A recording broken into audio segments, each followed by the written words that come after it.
Sa miséricorde s'étend d'âge en âge sur ceux qui le craignent. Déployant la force de ses bras, il disperse les superbes.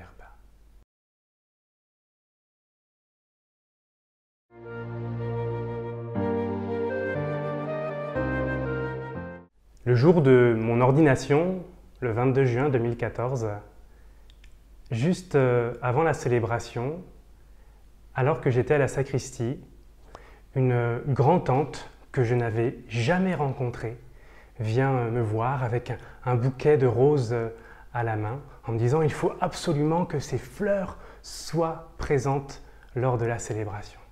Alors je la regarde un peu interloquée et elle m'explique que ces roses viennent du jardin de mes arrière-grands-parents. Et elle me raconte cette histoire que je n'avais jamais entendue. Tous les jours, depuis leur fiançailles, mes arrière-grands-parents ont prié pour avoir un fils prêtre. Ils ont eu 3 filles, un fils, mais leur fils n'est jamais devenu prêtre. Et en entendant cette anecdote, à quelques minutes d'être ordonné prêtre, j'ai vraiment vu un signe du Seigneur et aussi un signe de la puissance de la prière qui court à travers les générations, à travers les âges. J'avais l'impression en quelque sorte que ce jour-là, la prière persévérante de mes arrière-grands-parents, et je le sais aussi, la prière de mes grands-parents, j'ose peut-être imaginer aussi de mes parents, eh bien, était ce jour-là exaucée par le Seigneur. Ces fleurs, on ne les a pas déposées dans le cœur, là où il y avait déjà de très belles compositions florales, mais on les a déposées à la chapelle de la Vierge, là où, pendant mon adolescence, chaque semaine, j'allais prier le Seigneur à la cathédrale pour lui demander de m'éclairer sur ma vocation.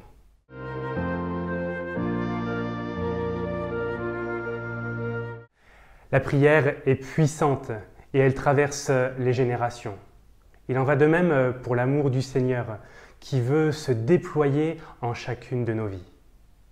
Quand bien même dans nos histoires familiales, dans nos histoires personnelles, nous serions remplis de douleurs, de souffrances, Dieu vient combler d'espérance le cœur des croyants.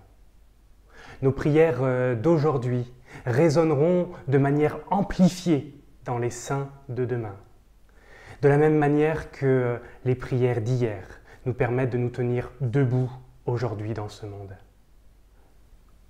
Humblement, nous devons perpétuer ce tissage d'amour, ce tissage d'espérance, ce tissage de confiance pour pouvoir le déployer dans les générations futures.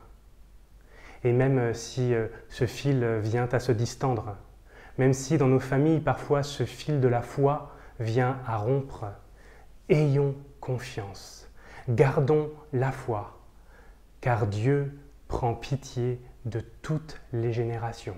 C'est là le cœur de sa miséricorde.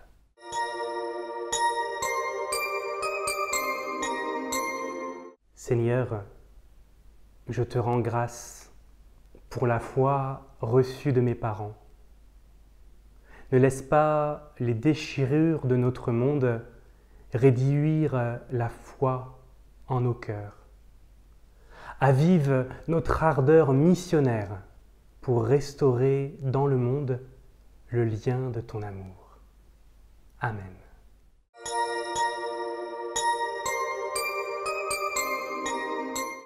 Aujourd'hui, rendez grâce pour les générations passées. Appelez vos parents, vos grands-parents et priez pour les générations futures. Demandez au Seigneur qu'il vienne préparer leur cœur à sa venue dans le monde.